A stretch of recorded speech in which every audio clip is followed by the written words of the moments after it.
Bwana Yesu asifiwe. Bwana Yesu asifiwe wapendwa. Natumai mu salama katika Yesu. Pia nami ni salama. Nashukuru Bwana kwa ajili ya wema wake na fadhili zake na pendo lake juu ya maisha yangu. Ni wakati mwingine ambapo nimekuja ili tukaweze kulishiriki neno la Bwana kama jinsi neno lake linasema ya kwamba neno la Bwana ni chakula kwa waaminio. Kwa hivyo nimekuja ili tukaweze kusemezana hili neno la Bwana, tukaweze kuwa na nguvu za kuendelea katika safari, maana tunahitajika tuwe na nguvu za kuendelea na ili siku moja tukaweze kufika katika nchi ya walio hai. Neno langu la siku ya leo ni neno tutakalo lipata katika kitabu cha Ezekieli 37 mstari wa kwanza mpaka mstari wa 4. Nao inasema ya kwamba mkono wa Bwana ulikuwa juu yangu, naye akanichukua nje katika roho ya Bwana, akaniweka chini katikati ya bonde, nalo limejaa mifupa. Akanipitisha karibu nayo pande zote, na tazama palikuwa na mifupa mingi katika ule uwanda, nayo tazama ilikuwa mikavu sana. Akaniambia, mwanadamu, je, mifupa hii yaweza kuishi? Nami nikajibu, Bwana Mungu wajua wewe. Akaniambia tena, toa unabii juu ya mifupa hii, uiambie, enyi mifupa mikavu, lisikieni neno la Bwana. Bwana Yesu asifiwe. Kichwa cha ujumbe wangu siku hii ya leo ni ya kwamba wewe Bwana wajua. Wewe Bwana wajua. Tazama ni neno la hili ambalo Mungu alikuwa anasemezana pamoja na Ezekieli. Na inasema ya kwamba ni mkono wake Bwana uliye mshika na ulikuwa juu yake. Na Biblia inasema ya kwamba ati roho wa Bwana akamchukua na akampeleka, akampitisha katikati. Na wakati alikuwa anampitisha katika mahali hapo katikati, nalo lilikuwa bonde, na ni bonde ambalo lilikuwa limejaa mifupa. Na mstari wa pili nasema ya kwamba akanipitisha karibu nayo pande zote, na tazama palikuwa na mikavu mingi katika ule uwanda, nayo tazama ilikuwa mikavu sana. Mtumishi wa Mungu Ezekieli ni maono ambao alikuwa akiyaona, na wakati alikuwa anaona haya maono, aliona mahali alikuwa akipitishiwa na Bwana kwenye bonde ambalo lilikuwa limejaa mifupa.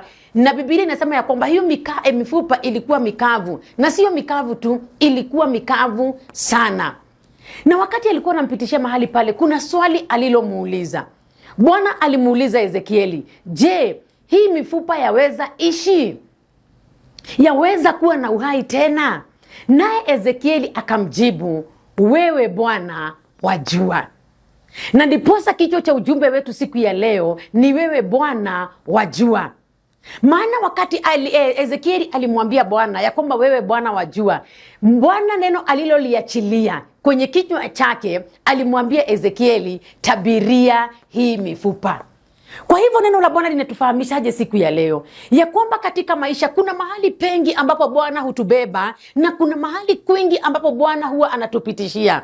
Na anaweza kutupitishia katika janga, katika bonde ambalo laonekana kana kwamba halina matumaini, ambalo laweza onekana kana kwamba mwisho wake umefika. Lakini kuna kitu ambacho Bwana anataka tukiseme. Kuna utabiri ambao Bwana anataka tuutoe kwa vinywa vyetu. Mbona Mungu wakati alikuwa anauliza Ezekieli ya kwamba kama hii mifupa itaweza ishi, si hata yeye Mungu mwenyewe alikuwa anajua ya kwamba ana uwezo wa kuifanya hii mifupa iishi, lakini alitaka kuona imani ambao ilikuwa na Ezekieli. Kwa hivyo akamuuliza, je, hii mifupa yaweza ishi? Je, hii mifupa yaweza rejelewa na uhai tena? Ezekieli akasema ya kwamba wewe Bwana wajua. Na kwa sababu Bwana anajua kila kitu, katika mapito yoyote ambao tunapitia ndani yake, Bwana anaijua na anaifahamu zaidi. Hakuna jambo hata moja asiloweza kutenda. Na ndiposa akamwambia Ezekieli, sasa tabiria hii mifupa. Biblia inasema ya kwamba Ezekieli akatoa sauti na akatabiri. Ukiteremuka hapo chini, maana tumefikisha mstari wa 4, lakini mpenzi, ningependa usome hata hapo chini, usikie ya kwamba Ezekieli akatabiri. akanenea mifupa. Na Biblia inasema ya kwamba sauti kubwa yenye mgurumo ikasikika, mifupa ikitafutana, mfupa huu kwa huu mwingine, ili irudie miili yao na ikaweza kuwa hai tena. Naye Bwana akapuriza nini yake, akapuriza akaweka hewa yake kwenye zile mifupa, nayo ikarudi hai tena. Ningependa kukupea neno la siku ya leo, nikwambia kwamba hakuna jambo lisilowezekana kwa Mungu wetu. Haijalishi hali unayoipitia siku ya leo, haijalishi bonde ambao unaipitia siku ya leo. Unaweza ona kana kwamba hakuna matumaini, unaweza ona kana kwamba umefika mwisho, lakini kama unaandamana na Mungu, kama uko na ushirika mzuri na Mungu, kuna swali Bwana atakuuliza, na wakati atakuuliza hii swali, jibu utakalo jibu la maisha yako, hapo ndipo Bwana atakapodhihirisha uweza na nguvu zake. Imagine kuishi kwako, kurejelewa na nguvu kwako ni wewe uko nako. Kurejelewa na furaha, maana furaha yako waweza kuwa unapitia katika bonde ambalo furaha ya maisha yako imepotea, lakini utabiri uko kwenye kinywa chako.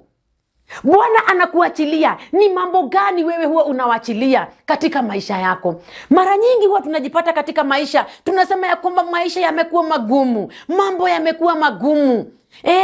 Na wewe mwenyewe unaona, kwa sababu unaona, na ni ukweli, hivyo ndivyo ilivyo. Lakini sasa Bwana anataka ubadilishe huo ushuhuda, useme ya kwamba wewe Bwana, hii hali ambao ninapitia, furaha ambao nimepoteza, amani ambao nimepoteza, furaha ambao nimepoteza, matumaini ambao nimepoteza, na yanaonekana kana kwamba hakuna matumaini tena, wewe Bwana unaweza, wewe Bwana unajua, maana siri ya urejesho iko katika mikono ya Mungu. Ni maneno gani ambao wewe hutoa kwenye kinywa chako kuhusu maisha yako? Ni utabiri gani ambao wewe hutabiri wa mambo ambao unapitia ndani yake? Imagine uko na uwezo, mkono ulikuwa ngambo ile, mguu ulikuwa ngambo ile nyingine, kichwa ilikuwa ngambo ile nyingine, na hata katika maisha yako maybe mambo yako namna hiyo. Ukiangalia mume wako hauna furaha, ukiangalia mke wako hauna furaha, ukiangalia watoto wako hawakupei matumaini uliokuwa nayo, lakini Bwana ana uweza wa kurudisha tena furaha ambayo imekupotelea. Kazi yako inaweza kuwa imeharibika, ukiangalia unaona kana kwamba hakuna matumaini, ni mifupa mikavu. Na ni ukweli, hata wewe unaona ni mifupa mikavu. Lakini siku ya leo anza kutabiri, confess positively, cause Bwana anajua mapito unayopitia. Si ati Bwana hajui, Bwana anajua, na yeye yu tayari kukurejeshea kile chochote kilichopotea, kile chochote kilichotawanyika.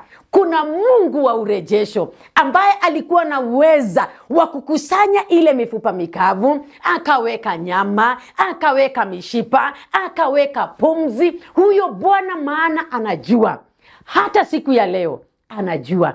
Kwa hivyo mtumaini, mwambie, wewe Bwana, hali ninayopitia wajua, nitengenezee mambo, na kwa uhakika utatoka na ushuhuda mpya. Mtumaini Bwana aliye na nguvu za urejesho.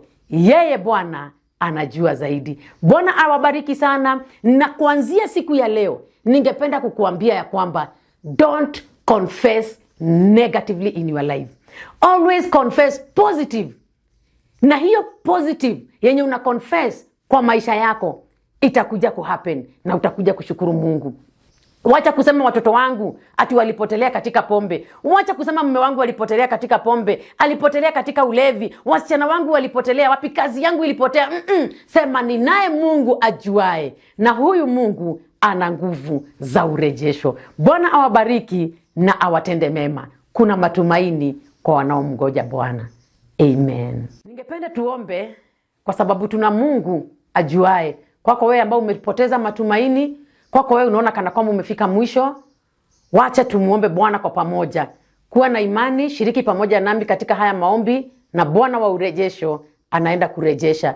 Baba, katika jina la Yesu Kristo, nalisifu na hata nalibariki jina lako. Asante kwa ajili ya msikilizaji huu ambaye ananisikiza siku ya leo. Namuombea rehema zako na neema zako nyingi, ukaweza kumkumbuka na kumtendea mema. Ingawaje maisha yake yaweza onekana kuana kwamba ni mifupa mikavu, boma yake, hata jamii yake, hata kazi yake, hata matumaini yake yanaweza onekana kana kwamba ni mifupa mikavu. Wewe Bwana Mungu wa urejesho, nina imani nawe ya kwamba unaenda kumrejeshea maisha yake, unaenda kumtendea mema, unaenda kumrejeshea nyama na pumzi yake, na hata mfalme wa amani unaenda kumtendea mema ili akaweze kulisifu na hata kulibariki jina lako. Nao wengi wanaomtazama wakaone ya kwamba kuna Mungu atendaye maajabu, maana unaenda kurejesha katika maisha yake, naye akaweze kutoka na wimbo wa sifa kwa ajili ya sifa na utukufu wa jina lako. Mkumbuke na ukamtende mema, aliye chini na ukamuinue, aliyepotelewa na matumaini ukampe matumaini mapya, maana wewe ni Mungu wa wakati mwingine.